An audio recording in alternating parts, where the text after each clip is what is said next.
네, 안녕하세요. 랑랑입니다. 최근 공시가격 현실화에 대해서 이야기가 많이 나오고 있습니다. 아직 뭐 확정됐다거나 그런 건 아니지만 이미 많은 이야기가 나왔다라는 측면에서 앞으로는 어떻게 될까 이런 것들을 많이 궁금해 하시는 분들이 또 있을 거다라고 생각을 하는데 오늘은 거기에 대해서 한번 짚어보는 시간을 가지게 될 것입니다. 사실 뭐 이제까지의 부동산 대책이라고 했을 때 뭐 세금 관련된 부분들도 많았었죠. 취득세 강화라든지 양도소득세 강화 뭐 이런 것들도 있었고요. 그리고 이제 종합부동산세 측면에서 다주택자들의 이제 부담을 훨씬 더 증가시키겠다라고 해서 3주택자 같은 경우에는 현행의 한 2배 가까이 되는 그런 세율 인상도 있었고요. 자, 그 밖에도 이렇게 이제 세율뿐만 아니라 뭐 세금을 낼 때 중요한 주택수 판별을 할 때도 지난 8월 12일부터 분양권이 뭐 포함된다, 입주권도 포함된다, 오피스텔도 포함된다 이런 말들이 이제 많이 나오게 되었었는데 그런 것들을 이제 볼 때마다 들었던 것은 그게 과연 집값을 잡을 수가 있을까라는 거였습니다. 그러한 내용의 방향을 한번 살펴보면 되는데 방금 말씀드렸던 대책들은 결국 이제 뭐 투자하지 마라, 너 다주택자 하지 마라 이런 거거든요. 2주택자가 된다든지 혹은 3주택자가 되었을 때 너의 부담을 왕창 늘리겠다. 자, 이런 측면이 있었던 겁니다. 자, 그런데 그런 투자하지 마라라고 하는 것들이 우리가 생각하는 집값 안정에 도움이 될 수가 있을까? 집값이 안 올라가게 할 수 있을까? 이런 것들을 생각해 보면 아니었단 말이죠. 왜냐고 하면 2주택자, 3주택자, 즉 여러 채를 늘릴 수 없는 환경에서는 그럼 딱 한 채가 필요한 거잖아요. 그리고 이제 뭐 세금 측면에서도 단기적으로 뭔가 이제 사고 팔고 이런 거를 못하게 되다 보니까, 즉 단기 세율이 너무 상승하다 보니까 한 채를 오랫동안 가지고 있어야 된다는 측면이 있었던 건데, 그렇게 생각하면 이제 사실 누가 선택하더라도 똘똘한 한 채가 정답이겠구나 다들 이렇게 생각을 하셨을 거거든요. 그래서 이제 비싼 곳이 더욱더 비싸질 수밖에 없었다라는 측면도 이제 있었던 것 같습니다. 예를 들어서 뭐 서울의 집값이 왕창 올랐다든지 우리가 살고 있는 대구 수성구의 집값도 또 왕창 올랐다든지 이런 것들이 대책에 영향도 없지 않을까 이런 생각들이 조금은 들었습니다. 어찌됐든 이제 주거 안정이라고 이제 부동산 대책들이 발표되는 것들이 사실상은 집값을 조금 올리게 하는 영향이 컸다라는 측면이 있었는데, 집값이 안정화되기 위해서는 뭐 이미 올라간 건 어쩔 수 없다 쳐도 더 이상 안 올라가게끔 하는 것이 가장 중요한 건데, 이런 것들이 이제 결국 보유세, 즉 세전세를 확연하게 늘리는 것밖에 없긴 했습니다. 내가 가지고 있는 아파트의 가격 상승분보다 재산세 내는 부담이 너무 크다라고 한다면은 이거는 야, 내가 집을 가지고 있는 게 맞는가? 이런 생각들이 들 수밖에 없는 거잖아요. 그래서 예를 들어서 뭐 1년에 한 1,000만 원 정도 오르는데 재산세는 뭐 한 200만 원, 300만 원 낸다. 그러면은 야, 이건 좀 아닌 것 같다라는 생각도 많이 들게 될 것입니다.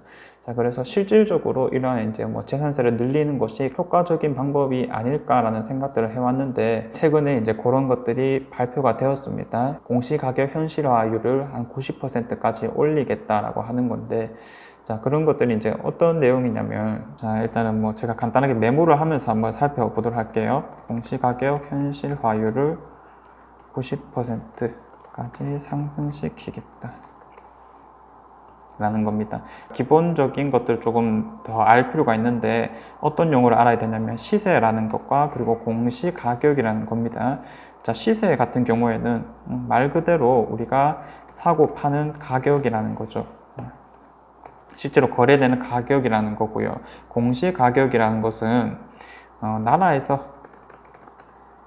정한 가격이라는 거예요. 자, 이 나라에서 왜 정하느냐, 결국 시세라고 하는 것들은 딱 정해진 게 아니고 주인들이 내놓는 가격이잖아요. 그러면 집집마다 이러한 뭐 가격 차이가 있을 수밖에 없다는 점에서 만약에 세금을 거둘 때도 일일이 다 뭐 시세를 확인해서 거둘 수는 없는 거겠죠. 왜냐하면 거래가 안 된 것도 분명히 있을 거니까. 그래서 이제 나라에서 좀 정해가지고 대표적으로 세금 같은 거 거둘 때 좀 활용을 하겠다라고 하는 건데, 자, 우리나라 같은 경우에는 보통 이제 시세가 한 10억대라고 했을 때 공시가격이 한 7억대 정도에서 형성이 되어 있습니다. 자, 이것을 보고 이제 어떻게 표현을 하냐면 공시가격의 현실화율이 한 70% 정도밖에 안 된다라고 하는 거거든요. 자, 그래서 이러한 것들을 조금 끌어올려 가지고 이제 한 90%까지 올리겠다라고 하는 건데, 그 이유는 즉슨 우리나라의 이러한 현실화율이 너무나도 낮다라는 거죠. 다른 나라 뭐 대만 같은 데를 살펴보더라도 한 90%까지는 형성이 되어 있고, 그 밖에도 웬만한 나라들이 한 90%에서 100% 정도는 다 반영을 하고 있으니까 사실상 그러한 방향이 맞다라는 겁니다. 자, 그래서 부동산 공시가격 현실화 계획안이라는 게 한번 발표가 되었습니다. 이거는 뭐 말 그대로 안이기 때문에 확실하게 나왔다라는 것은 아니고요. 자, 뭐 순서대로 보면 추진 배경, 연구 수행 경과, 현실화 목표와 추진 방식, 현실화율 적용과 공시가격 전망, 추진 체계 이런 것들이 있는데, 앞에 것들은 뭐 사실 크게 볼 건 없고요. 그냥 이제 여러 가지 이유를 덧붙이는 거다 이렇게 이제 보면 되고, 실제로 어떻게 이제 적용이 될지만 잘 보면 되는데, 이런 표가 좀 잘 나타내고 있어요. 자, 공동주택, 뭐 아파트인 거죠. 그래서 9억 미만인 주택들과 9억 이상인 주택들을 좀 나눠서 우리가 목표 단계까지 올리겠다라고 하는 겁니다. 그럼 지금 현재 한 70% 정도 있는 거는 90%까지 올리려면 한 20%는 더 올려가야 되잖아요. 그럼 이게 20%가 내년에 당장 올라가는 게 아니고 2030년까지 꾸준하게 한 3%씩 정도씩 올리자. 자, 이러한 목표를 가지고 있는 겁니다. 자, 그런데 9억 미만의 주택들은 지금 이제 대충 한 70%라고 해도 이 반영률이 70%가 안 되는 것도 워낙 많으니까 일단은 70%까지 중간 목표로 먼저 맞추고 그 다음부터 꾸준한 상승을 하게끔 하자라고 하는 거고요. 9억 이상의 공동주택들은 그래도 대체로 이제 현실화율이 비슷하게 적용이 되어 있으니까 그냥 바로 최종 목표까지 꾸준하게 올리자. 자, 이러한 측면이 있는 겁니다. 실제로 이제 안이 나왔을 때는 이런 현실화율을 80%로 하자, 혹은 90%로 하자, 이제 마지막으로 100%까지 하자. 이제 세 가지 안이 나왔는데, 지금으로는 이제 90% 안이 거의 뭐 확실히 됐다 이렇게 봐도 무방할 것 같고요. 9억 미만의 아파트 같은 경우에는 먼저 균형을 잡는다라고 했었죠. 그래서 연 1% 미만으로 소폭 변동한 다음에 균형점이 좀 맞아지면은 그때부터 한 3%대로 계속해서 꾸준하게 올리겠다라고 하는 거고, 그 이상 되는 것들은 지금 이제 균형이 어느 정도 맞으니까 꾸준하게 3%씩 계속 올리겠다라고 하는 겁니다. 자, 그러면 요거 이제 표를 보면 좀 알 수가 있죠. 저는 9억 미만 같은 경우에는 68%뭐 이런 것들이 있는데, 우선 1%씩 정도씩 올려서 70% 맞추고 그 다음에 3%씩 꾸준히 올라가는 거 보이는 거고요. 그 다음에 9억 이상인 것들은 처음부터 한 3%씩 꾸준하게 올려가지고 이제 최종적으로 10년 내에 90%까지 올라가겠다라고 하는 겁니다. 이런 것들은 간단하게 이해만 조금 하면 될 것 같고요. 자, 그러면 실제로 세금 변동 같은 경우에는 어떻게 될까? 뭐 1%씩, 3%씩 이렇게 올라간다 하더라도 우리가 실제 내는 돈은 어떻게 되는가, 이런 것들이 가장 중요하게 되는 거겠죠. 아파트의 재산세 같은 경우에는 어떤 식으로 이제 좀 적용이 되냐면, 자, 공시가격이라는 것에다가 공정시장 가액 비율, 자, 요거를 곱하게 되면은 세금 날 때 공식 기준이 과세 표준이 되게 돼요. 자, 이 과세 표준을 계산하고 그 다음에 재산세율을 곱해가지고 이제 최종 재산세를 확인할 수가 있는 건데, 자, 공시가격 같은 경우에는 공시가격 알림이라는 홈페이지에서 확인할 수가 있고요. 예를 들어서 내가 살고 있는 아파트가 공시가격이 한 3억이다 라고 했을 때 공정시장 가액 비율은 60%입니다. 이건 항상 동일하거든요. 60%로 곱해주면은 과세 표준이라고 하는 거는 1억 8천이 되게 되고요. 자, 그리고 이제 이 과세 표준에다가 재산세 표를 참고해가지고 세율을 곱해주면 되거든요. 자, 그러면은 한 27만 원 정도가 나오게 되는 겁니다. 1년에 재산세로 내는 게 27만 원이라는 거고요. 여기서 뭐 지방교육세라든지 도시지역분 재산세 이런 것들이 추가될 수도 있습니다. 이거는 이제 제가 계산해 보기 위해서 한번 받는 거고요. 가장 쉽게 보려면 그냥 네이버 부동산 들어가시면 이제 재산세가 어떻게 나오는지 다 적혀져 있습니다. 그래서 그냥 네이버 부동산에서 가장 빨리 이제 확인을 하시면 될 것 같고요. 자, 어쨌든 재산세는 이러한 과정으로 구해지는 건데, 말 그대로 이러한 공시 가격 자체가 높아져 버리게 되면은 금액 자체가 높아지는 거니까 당연히 이제 내야 되는 금액도 많이 커질 수밖에 없다라는 측면이 있습니다. 종부세 같은 경우에도 마찬가지고요. 자, 그런데 한 가지 이제 더 생각해 봐야 되는 것은, 자, 재산세에는 세부담 상한이라는 게 있습니다. 자, 작년에 비해서 올해 가격이 너무 많이 뛰었다라고 하면은 한꺼번에 많은 세금을 내면 부담스러울 수가 있으니까 가격대에 따라서 너가 내야 되는 상한선을 두겠다, 이거를 초과하게 되면 그 딱 상한선만 내면 된다라는 거거든요. 자, 공시가격 기준으로 3억 이하일 때는 105%고요. 3억에서 6억 사이일 때는 110%, 그리고 6억을 초과할 경우에는 130%까지 상한선이 있습니다. 즉, 내가 가지고 있는 아파트가 만약에 공시가격이 6억을 초과한다라고 한다면, 작년에 낸 거에 비해서 한 30%까지만 최대한 더 내면 된다라는 거거든요.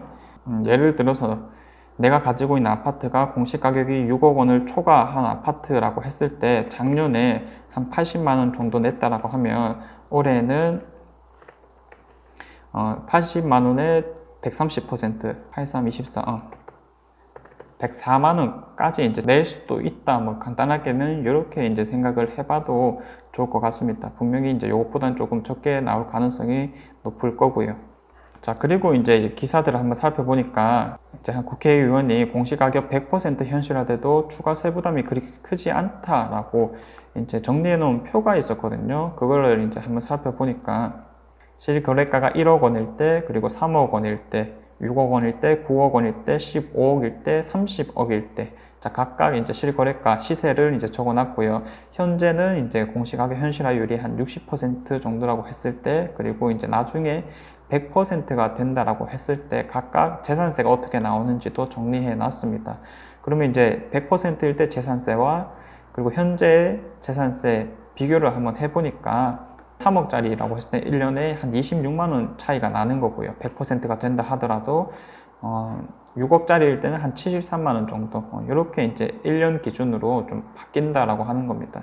이거는 뭐 보는 사람의 입장에 따라서 부담이 크다, 적다라고 할 수 있겠지만은, 이분이 이제 말하려고 하는 거는 생각보다 크진 않다, 뭐 이렇게 이제 말하려고 하는 것 같고요. 그러면 이제 현실화율이 점점 높아질 것이다 라고 하는 것들이 진행된다라고 했을 때, 자, 우리에게 어떠한 영향을 줄 것인가 한번 살펴볼 필요도 있겠죠. 나오고 있는 부동산 대책들은 모두 다 이제 집값을 안정화시키겠다라는 목표로 나오는 거다 보니까, 이러한 공시가격의 현실화율 상승은 집값을 잡을 수 있을 것인가, 가장 핵심이라고 볼 수가 있잖아요. 자, 집값을 잡을 수 있을 것인가, 제가 봤을 때 이제 방향은 맞다라고 봐요. 그리고 이제 이거랑 같이 염두를 해야 되는 것은, 재산세가 결국 늘어나긴 늘어날 거지만 그럼에도 불구하고 집값의 상승분이 만약에 크다, 재산세 상승보다 집값 상승의 어떤 속도가 훨씬 더 빠르다, 이게 더 무조건 이득이다라는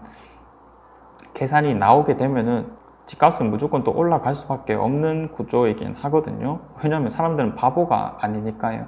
이렇게 세금 부담을 늘린과 동시에 사실 한 가지 더 병행해야 되는 것이 이제 공급이라고 하는 겁니다. 흐름을 살펴보면 이제 네이버 부동산이 가장 대표적이라고 할 수 있는데, 일단은 호가를 뭐 1, 2억 올려놔요.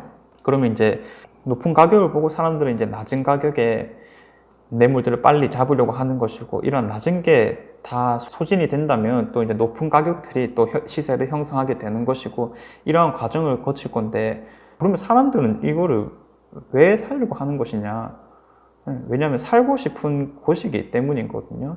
지금 가격이 높다라는 것은 어떤 학군이 괜찮다거나 아니면 인프라, 뭐 교통 측면에서 아주 좋다라는 것을 의미하고 있는 건데, 누구나 살고 싶어 하고 그런 대기 수요가 많은 곳인데 실제로 매물들이 없는 거예요. 비싼 거밖에. 그렇게 해서 이제 가격들이 계속해서 올라가는 구조인 건데, 즉 이제 그러한 지역들 쪽으로 공급이 계속해서 늘어야지만 집값은 안정화될 수가 있다라는 거예요. 그래서 이제 이런 세부담 같은 경우에는 사실상 뭐 정말로 집을 팔 정도로 세금을 올리지는 못하다 보니까 적정한 선에서 뭐 재산세 같은 것들이 상승되고, 그리고 공급이 꾸준하게 이제 들어와야 되는 건데 한 두 가지 정도가 있을 거거든요. 자, 그럼 첫 번째가 이제 택지지구 같은 것을 조성해서 공공임대 같은 것을 많이 늘린다든지 이런 것들이 있는데, 사실상 뭐 가장 최근에 들어온 뭐 연경지구 이런 것만 봐도 알겠죠. 중심지에는 어떤 새로 지을 수 있을 만한 땅이 없다 보니까 그나마 제일 가깝다라고 해서 지은 게 연경지구였거든요.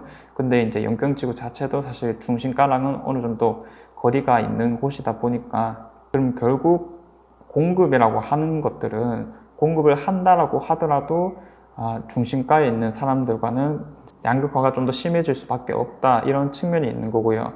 혹은 이제 두 번째로 생각할 수 있는 게 뭐 재건축이나 재개발을 진행한다라고 했을 때 공공임대 비율을 지금부터 대폭 상승시키는 그런 방향이 될 수 있겠죠.